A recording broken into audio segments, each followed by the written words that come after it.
So the purpose of this project is to collect wastewater from the dorms, see if we can't detect the presence of SARS-CoV-2, the culprit of the pandemic we're currently in right now. 3 to 7 days before someone is potentially symptomatic, they'll shed the genetic material in their feces. Yeah, it is a crappy job, but That's fun. that's what we do, we plumbers. This is old technology. This was something that was used in this nation years ago when we were eradicating polio. If it is present, then we know for sure that there is a student in that dorm that is a carrier of the virus, and then that will help other members of our team to use various public health measures before we have a cluster that develops. We have auto samplers that are in a manhole outside of each dorm. They'll remove and tag the sample, and then we deliver them to Dr. Iverson's lab, where they actually do the processing of the samples to prepare them to go over to Dr. Fallon's lab at the Brody School of Medicine for actual analysis.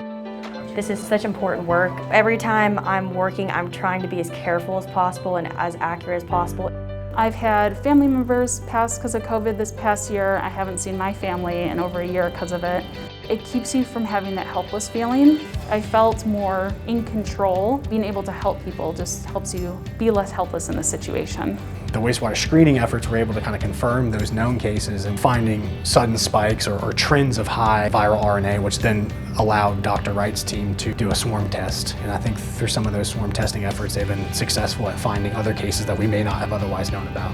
We're doing everything we can to keep our students safe. It takes everybody, with teamwork. I've been doing plumbing a long time, and I never in a million years thought that we would be on the front lines helping to fight against a pandemic. It's really cool to be able to leverage skill sets that I've learned in an entirely different setting and being able to use it to serve the university in just an entirely different capacity. Just a really great opportunity, not just for me, but also for the students. They're developing a skill set that not a lot of other graduates would have. To be hands-on, it has really opened more doors for me in the water quality industry, and I've definitely been getting positive responses from future employers because of this opportunity. Silver lining in an otherwise difficult time.